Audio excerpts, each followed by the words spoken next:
Hey, what's up? Liron here, and if you're wondering how can I create a good, interesting composition, today we're going to discuss that. We're going to talk about one means of doing that, and that is distances. So how to use and utilize the idea of distance and distance between elements to create interest. I think we have a scene here in which this is very dominantly a good point of interest, the distance between the cars. Even if you don't like cars, you can do the same and apply the same concept to painting trees, like I've shown you recently, to painting all sorts of other subjects, okay? It can be very useful to utilize distance. So without further ado, let's take it to the table and get started. So I'm gonna get started here, and what you really wanna pay attention to in this particular scene is the gap between the cars. Notice just how much of interest is in them. If you look at each and every car along the road that we're gonna draw here in just a moment, you'll notice how all of the distances are different, which is really fascinating. It's pretty rare to get this kind of composition. Now, if you hate cars, that's fine. If you don't like them as a subject, I get why you may not like the scene as much, but it is what I find beautiful and attractive about this scene, and this is why we're gonna paint it. So let me zoom in a bit so we can see things up close, and we'll get started with a very simplified sketch. So the first thing I actually wanna do is find the horizon line, or in this case, just a line separating the road and the sky. Now it falls a little under the center here in this particular example, so I'm gonna put it here. Now the road actually goes up at a slight angle. I'm gonna measure the same distance here, somewhat accurate, and this is approximately where the road and the sky kind of are divided. Now, again, it goes up at a bit of an angle. The proof to that is that if you look at the line here, you'll notice how the car at the back is at the same height of this line, whereas it should be usually higher than the horizon line. Okay, we're gonna break it down in just a moment. Now, the road comes towards us. We actually get the curve or sidewalk here at the edge of the scene, so something like that, okay? And as we pull lines out of that imaginary vanishing point, that's by the way outside the scene, it seems, we'll get a general feel for the composition here. Now, notice something interesting. This line isn't truly the horizon line. The vanishing point does not sit on it exactly, okay? It's actually more towards, you know what? It's interesting. I think it's higher than that, okay? Because the road goes up. So artificially, this line is a little lower than the horizon line. I could be wrong here. Don't bash me in the comments if I am, but point it out. Like, feel free to. I may be wrong here. It doesn't really matter. That's the point I'm trying to make here. What matters is that we get all of the components in the right placement. Okay, so let's look at some interesting things that are going on here. If we look at the cars, here's a good trick for you to place them, because I've been asked about this a lot. Look at this side, the crosswalk. Okay, you'll notice that the first car is kind of at the line of the farther edge of the crosswalk. So if you look at the tires, they sit somewhere around this line if we look top to bottom. Now, where do we place it left to right? So if I measure, I would say that the left side of the car is approximately a third of the entire canvas. It's kind of in the middle though, so let me just place a line here, and let's place another line around here. Okay, I'm just trying to eyeball it, and it looks like it's about that. Now this line is kind of horizontal. It just represents the back of the car, and if we put it into perspective, we'll get something along the lines of this, kind of a box, okay?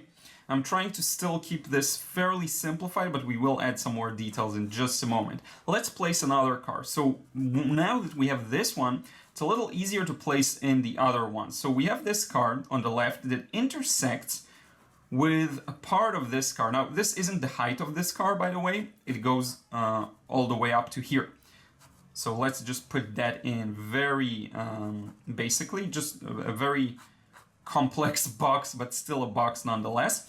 So you see, it kind of meets the car around here. And this line, all of the lines that move away from us conform to this perspective, okay? So we have this line. Now, how long should we get it? We can compare it to this line. So to me, it appears that it's about a half of this length, about a half, maybe a little more. So we get this length here. And that's approximately where I'm going to place this. Notice something interesting. The car on the left, we see more of its side compared to this car. Why is that? Because it's turned a little at an angle. This car moves really away from us, but the car on the left, you see how it goes a little open, so you see more of the side of the car. I'm going into detail here because I really want to make sure you get this part and understand it. Now we have approximately the same distance here towards here. So we're going to continue with our box, and this one goes a little higher, a little taller than this car, okay? So we're going to try and place that box in. This, by the way, this represents where the tires meet the ground. Here it represents the bumper. So let's add this lower section for the tires meeting the ground. And here, to get the tires, this line, it also conforms to the vanishing point. Okay, so we got that line in, we got that line in. This goes up like that, and this goes at a bit of an angle, a bit taller than this car. And notice where it meets it up top, around this angular part, around here. So we have a point of reference with this car. You understand? Hope that makes sense. And actually, we should see more of this side. So I moved this line a bit to the left. And it goes around like that. And my distances aren't perfect, no doubt about it. Trying to do my best, but it's not going to be 100%. And I have room for improvement. And this is a very challenging angle for me, generally speaking. It's not an easy one for me to get right, I will admit. So now we have these two cars, and now let's move on to the right. Notice their distance. Now we have a car that actually meets this rooftop of this car, so we're gonna add it in like so, and it's quite small, so it will end somewhere around here. And for that, I don't need too many details. I can just block it in like kind of like that. Okay, and we get this right side of the car. Should be smaller, actually, so let's cut through it and make it shorter. I don't usually erase, but let's get rid of this line. Now, we have this car in the middle. If you look at it, it's about the same distance from us, so somewhere around here. But this one goes a little above this line. Okay, there is a reason for that, because even though it's farther, it's taller because of the nature of the scene. So I'm gonna add that in. The distance here is small. So something like that, and we see even less of its right side. Why? Because it's farther from us and it's more than angled towards us. That does not allow us to see the side, but allows us to see more of the back. Make sense? Now, I'm gonna add this left side. Let me know in the comments if you have any questions. I know I'm a little slow to answer, but I will do my best to answer. I'm trying to at least answer the questions, even if I can't comment and reply to every comment. Now we have the car in front of that. Okay, so something like this. Now it's funny, I'm going into detail on the drawing stage, but later on, once we get to the painting stage, I'm gonna really take it easier, okay? And we're gonna add this car right around here. Now I want you to notice the overall composition of the cars. To me, it's fascinating. It's really, really interesting. Okay, you may disagree, that's fine, but to me, I really love this kind of a look. I think this sidewalk could actually go more towards the middle, like that, by the way. Now we have the environment. Now, the environment is going to play an important role in creating a negative shape around the cars. It's going to be its main purpose, to be frank with you. There aren't going to be too many details there. So we have the building here, and I love how there's the building, and then it just gets broken up into trees, okay? This straight line kind of breaks into a multitude of trees. It's actually right near a park here close by, so it's a nice little impression to create. This goes on into the distance, and here we have a couple of small cars. So let me just put 1 or 2 there. We have 1 and 2. So notice the gaps. This is so nice. None of them are equal. Really, you get these two that are really close, these two are a little farther, this one's right behind that. If you can, and by the way, while I'm talking, I'm gonna pull out of the vanishing point some other perspective lines.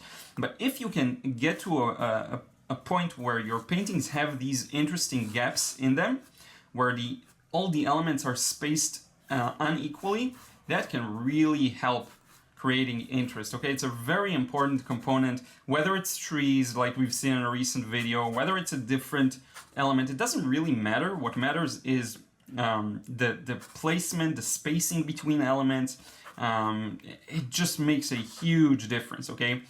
So I hope that makes sense. Now, let's just drop a line here. This is where the shadow of the side of the building is gonna start. And we basically got everything in. Now I do want to, as I mentioned, very greatly simplify the painting stage, so I'm not going to go into more details with the drawing, because I feel like that will take away from my freedom once we paint it. So let's get started, and I'm just going to rearrange some stuff here. And we'll start with perhaps doing an initial wash, okay, for over the entire scene. Now, this one's going to be fairly light. I want to take things at a slower pace with this example. I don't know why. I'm actually going to zoom in a bit and we'll take things a little slower. I just want to make sure that I get everything right. Now, I did get a few comments regarding my palette and not cleaning it. I will mention that I love using the leftovers to create these muted colors that you'll see me working with now. I think it's just a very good means for doing that.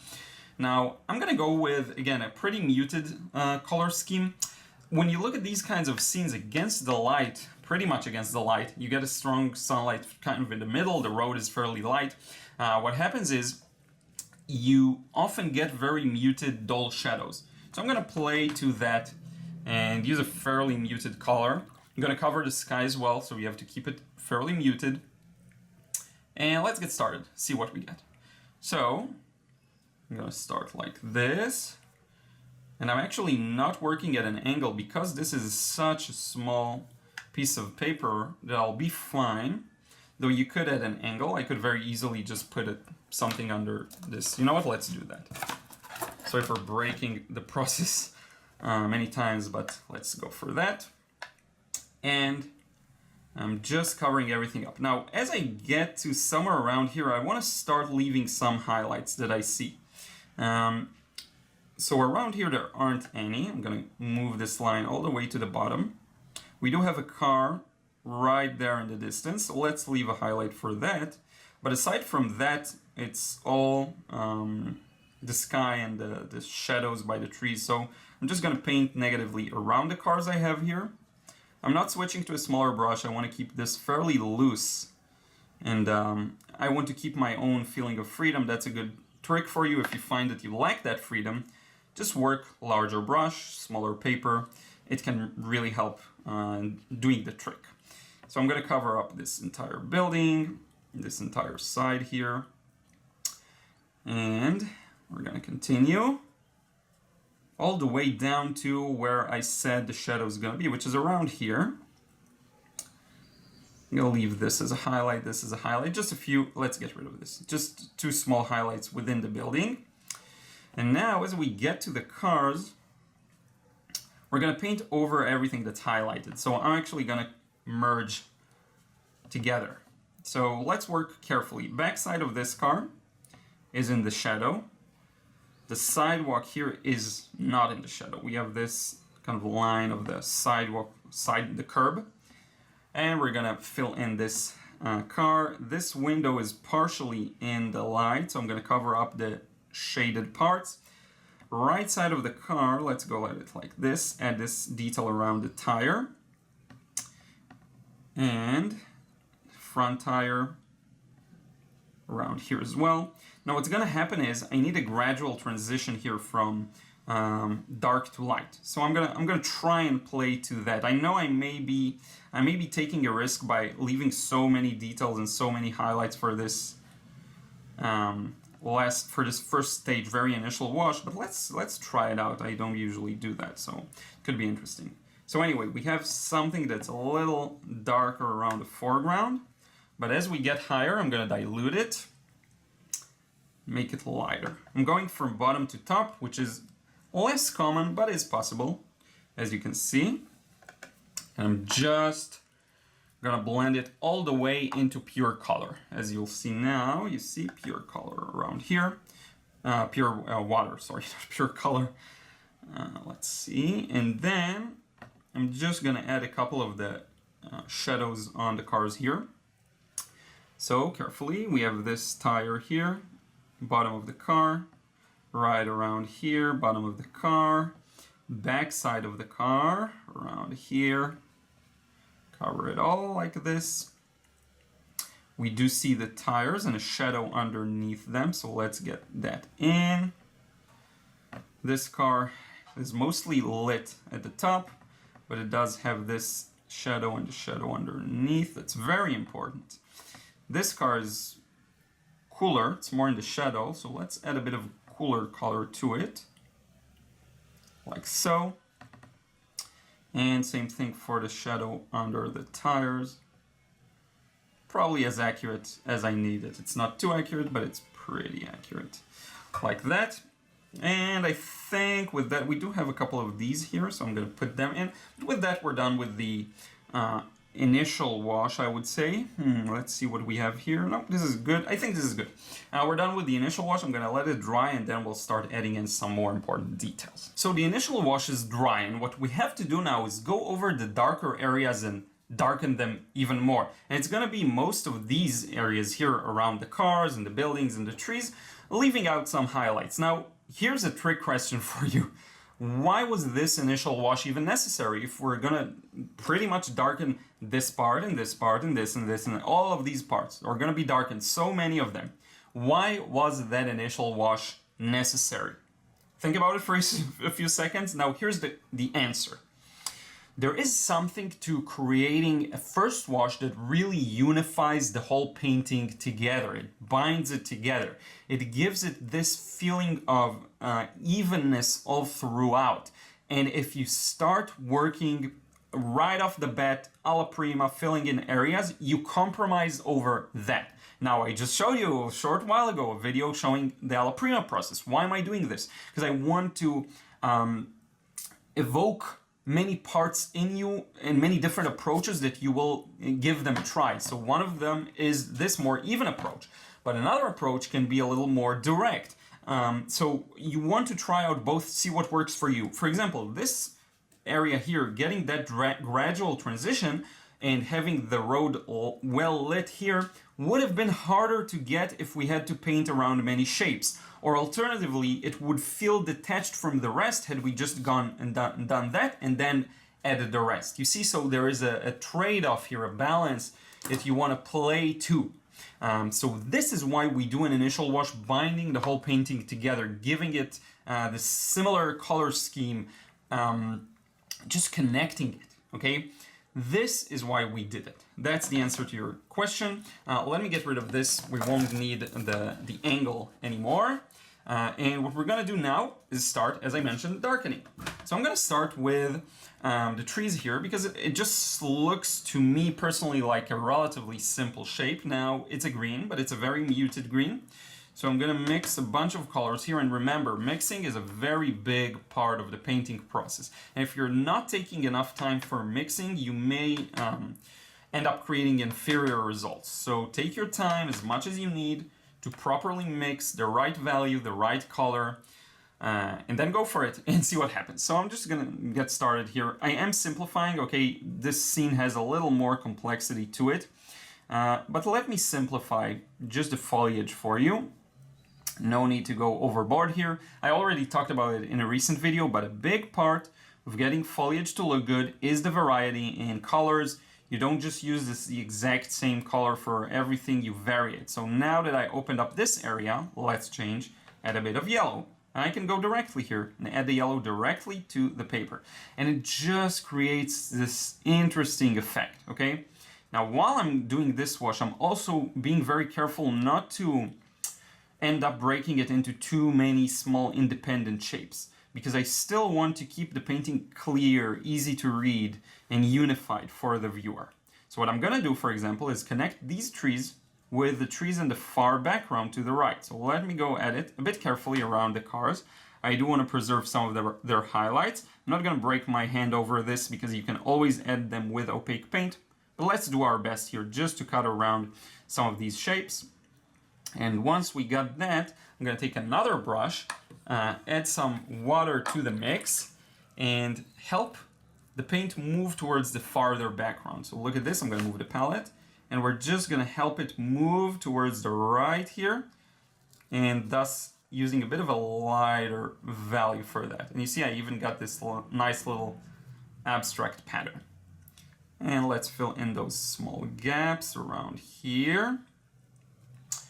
And I think I got rid of a car in the process, but that's fine, I'm fine with that.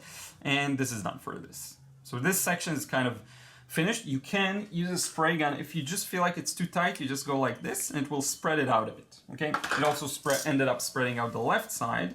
So let's just dry it up a bit and we're good to go. Okay, all sorts of small tricks you can use. You don't have to, but you can. Now I'm gonna do the tree closer to us, a little more on the warm side. So I'm mixing here a bit of a warm mix and we'll get to it. And I'm gonna leave a gap of light between them, okay? Small gaps, just to show where one tree starts and other ends. But I am connecting them here at the bottom, you see? So try and make these connections as much as you can. It's not the end of the world. I actually broke off one of the connections there, but I'm fine with that. Now I do think I can strive to connect this all with the building on the left. So let's warm up the mix yet again, because you see the building has a bit of a pink color to it. So I'm using a still pretty muted pink. So let's see what we got. This is good, I think. This will work. And I'm just gonna start making these connections. Now here, a couple of things. There are some shapes that are to be left as light as what we currently have on paper. So we're gonna paint around them, but take care not to go overboard with the details on the buildings. It's very easy to fall into the trap of leaving a bazillions of details here. A lot of windows, a lot of balconies, a lot of highlights. And then what ends up happening, they compete with the interesting area here, which is the cars. So take care not to go overboard with the details there. Okay, and break them off perhaps by adding in some cast shadows. You see, that makes sense. Just try to not go overboard with the details you do leave in these areas. Okay, that's, I think, the main point here. Now I'm gonna darken it up with a bit of blue. And you see already you start to get a feeling of, somewhat of a feeling of depth. It's not perfect. I also left out some cars here that are parking. So again, it's not like I followed a reference to the T. I changed a lot of things, but the sense of depth is starting to be acquired. So a bit more blue here. I switched to a smaller brush. There's no point in torturing myself painting around these very complex shapes. Now notice how, as soon as we get to the cars here, we have to be careful about the shapes. They actually matter here. You see how it makes them pop in a very beautiful way, in my opinion. And then this left side here, like that. Now notice we left this very strong highlight. I'm actually fine with that. I considered dumbing it down, but let's leave it like that. And this is pretty much the background done at this point. You can add some wet and wet details if you want to. I wouldn't go overboard here, but let's just go at it like this. Just a few, maybe even lighter. So I diluted it a bit. Just a bit of that. I don't really like to do too many of these, but just to show that it's a building, we're done with that. It's a very typical scene. You've seen me paint these before. The thing that really gave me the inspiration to paint it this time was this very unique arrangement of cars. Which brings me to the next stage of this painting. Let's get started working on the cars. You want to strive, I think, to get them in one go, because that will just give it a very beautiful sense of flow and movement. So what I'm going to attempt to do is indeed get them in one go. So we have this back glass, if you will. I'm going to make this gap a little smaller using that same color. Very dark, but that's fine. Like this. Maybe let's add some details to bind it with the background. Now here, as we get to the lower sections, we have a bit of blue for the taillights, a little red, sorry, for the taillights. So let's go red here. But notice what happens here on this back side. It's significantly lighter and cooler, I would say. So I'm gonna mix this light blue mixture here, like that, and I'm just gonna go over it. Maybe mute it down just a little bit. You see, and I'm going to connect everything. The red of the taillights, I'm going to connect the whole thing up. Like so.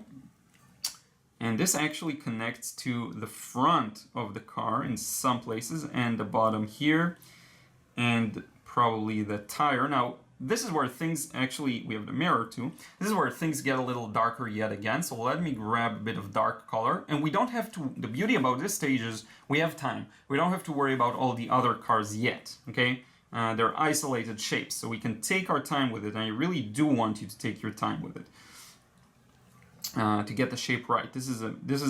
After all, this is the focal point of the painting. So, and we have the shadow under the car. Again, very important. The tire. Hopefully I'm not overworking this. This should be thinner, so go a little more towards the back. And the front tire that is barely visible, so somewhere around here. The windows here, there is a bit of a shadow there, a bit of a shadow for the mirror to justify this cast shadow. But aside from that, the rest is pretty light. So let's just put a couple of these while we're at it. We have this, I guess, door handles. This can be a little darker. There is this separation between the doors. This is pretty much it for this card. Notice how beautiful it is when it's all merged together. Even if my shape isn't as accurate exactly like the reference photo, it still looks good. Now onto this card, a bit of a more complex shape. So let's go at it slowly. This video is going to be a little longer. I am trying to make some shorter videos, easier for consumption, but this one's going to be a little longer, so forgive me for that. Now notice what happens here. Within that back window, we have a bit of a shadow. So let's get that in, kind of like that. A lot of it is just me observing the different shapes I see and trying to mimic them. Okay, so it's not fully accurate, and that's good. I'm gonna add this, I'm gonna leave this highlight in despite not having it in the photo. I think it looks good. And I'm gonna add the taillights, which by the way we can strengthen later on with some opaque paint if we feel the need to. Let's blue up this mixture a bit with French ultramarine, the little bit of French ultramarine I have left here. Haven't used it in a while. And we'll just build the back side of the car like that. Let's add like a detail here just to make it look, I don't know, more interesting. Now here's where it gets interesting. You get so many details at the back and the tires. Let me try and get them in one go. So we have this shadow under the car, obviously. It connects to this front tire, like so. Notice how I'm designing this fully in paint. I don't have a heavy drawing to rely on. Again, doing it this way sets you free, so you're not bound to a specific drawing and you can more freely follow the shapes you see. So we have this thing here, we have this shadow here, we have the windows that I didn't get earlier, so let's get them in now. Going like that. We have the mirror here, and you see how it almost already connects and feels like a car in a way, you see? So I hope that makes sense. I'm actually gonna get rid of this. Last minute decision, let's get rid of this backside. I don't know, it doesn't look right with this model of the car, and it's really not there. We have the antenna here, so let's get that. We have one smaller one here too, let's get that. And we're pretty much done with this car. So now the car that's a little more in the distance, smaller. Let's use a bit more blue for this one. And we'll keep it light. We have this back window, front windows, and just a very gentle shadow along the tire and under the car. That's pretty much it. Now we have the car at the back here. Let's get that window as well. And take your time with these shapes. If you feel like you're really challenged by them, take your time, build them. Don't go too fast. It's okay. I'm going a little faster, and it's a small size painting. It could be interesting to develop into a larger piece, to be honest with you, and I probably will. I think it has a really good potential, and it's a crop I don't usually do like this wide of a scene. I'll probably widen it even more. Now look at this car. If I had to say, I think the taillights here are a little lighter than what we're used to, so I think we're gonna add those in later on with some opaque Pyrrole Scarlet. Let's move over to the bottom portion of the car, like so. I don't mind if it all flows together. It'll actually look nice and work to our favor. Okay, let's connect this too. Side has a bit of shadow and of course the windows here. and obviously connected to a darker shadow under the car, okay? This is a very small piece, again. I find it in watercolor, I do recommend working small many times, but I think this scene in particular is a little too complex for such a small piece. So ideally, I would probably have done it on a bit of a larger paper. That's a lesson for me to learn from this. I do recommend small sizes, but I do think if you're working small sizes, perhaps simpler subjects will work better. So don't feel discouraged if it's a bit hard to get all these details in, and obviously take your time with them. Don't hurry it. Or you can, again, use a smaller section of this scene. You can do many things to make it a little easier on yourself. Now, this entire car is in the shadow, so let's just get that in the shadow, like so. Shadow underneath it is a little darker, so let's get that, like that. Connect it with the side of the painting, in fact. I love this small accidental highlight here that's barely visible, but it still does its job. We have this car at the farther distance. Let's get a tiny cast shadow under it, like so. Just a very tiny shadow. And you see it already reads as a car. Now let's get the sidewalk here. A bit of a drier, lighter wash or paint on it. We do have these posts. Let's get those in.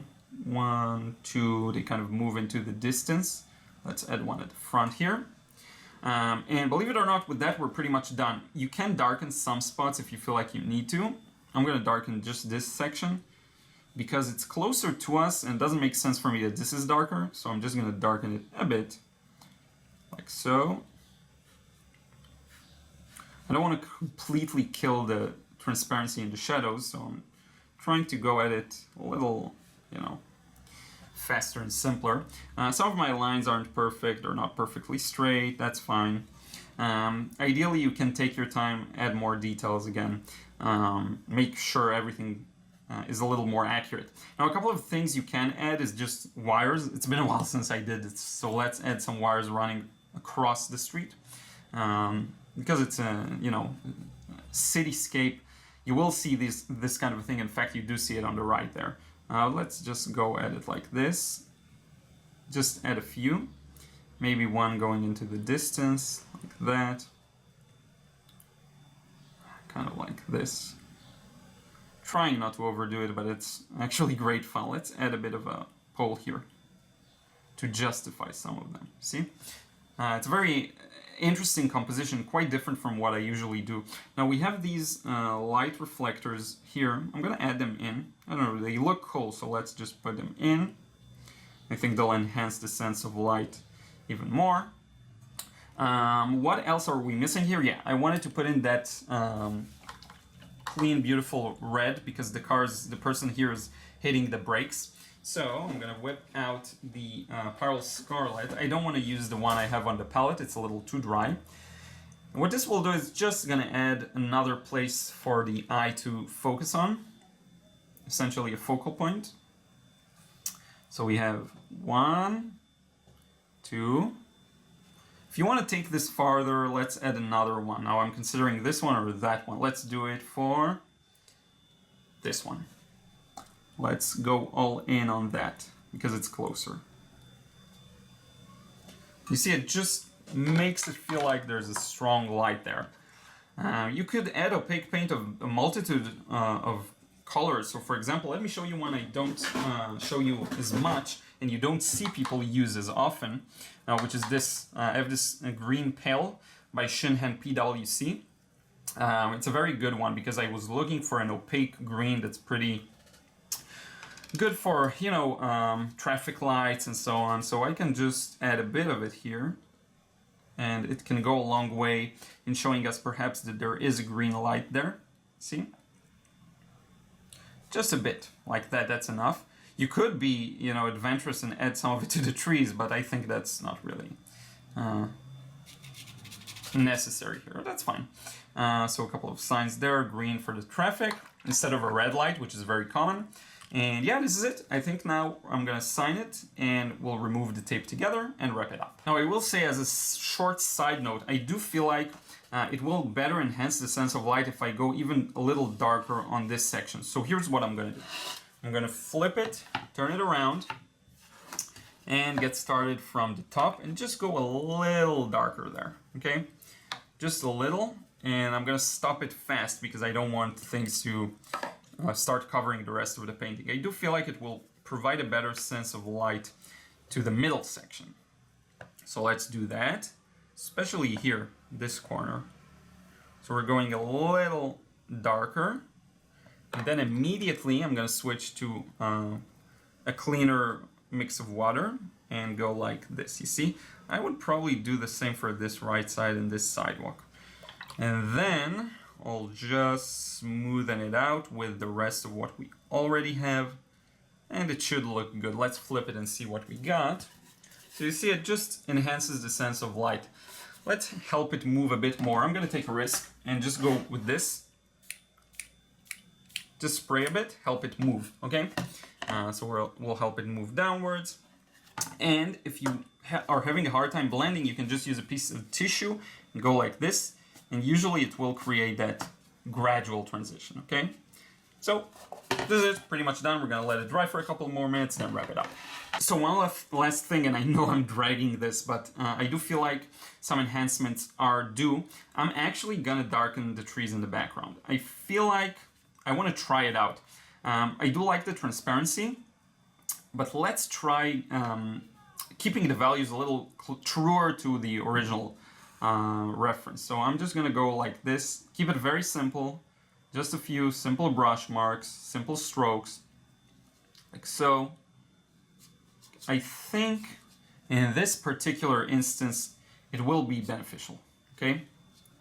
And it also creates this nice contrast with the more blended trees in the background. So why not? Let's just go at it like this. And do kind of the same for this tree here.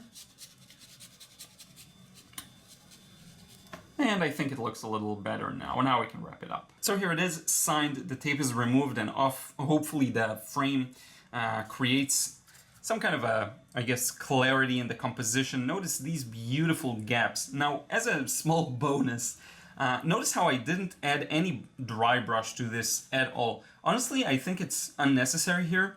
At least not to the full extent as I usually go for. So let me show you just how you can, you know, add just a few touches here and there to complement maybe the structure of the cars.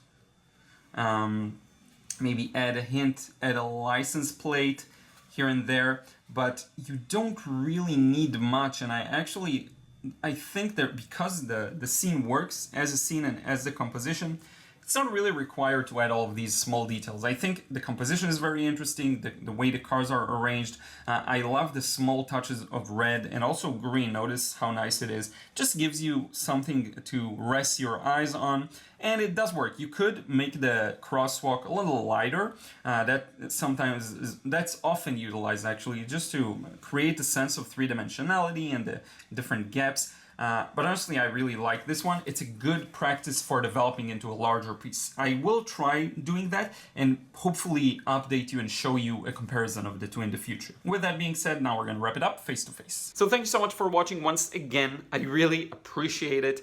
This is once again a good preparation for me to develop into a larger piece, and in fact, I think I will. And then I'll hopefully share it in a future video, because what this will go to show you is how working slower and off camera can produce different results. Hopefully I'll be able to create something that's a little of higher quality and higher finish, and maybe even a more realistic impression of the scene, okay? I will put more care into the shapes and into the values and all of that. So that's a nice thing that hopefully will come in the future. One more quick update. I have started filming the free How to Simplify in Watercolor course that I hope to share with you soon. It's going to take some time, but I just got started, but I did get started. On filming it, I have a proper plan for its entirety, and hopefully that's something you'll be able to enjoy fully free on my website, on YouTube, on Udemy, wherever you like to consume your courses. I'll try and get it there. One last thing, if you enjoy my videos, I would really appreciate if you drop a like and a comment down below. It really helps me reach new people. And if you still aren't subscribed, be sure to, because I post a lot of videos,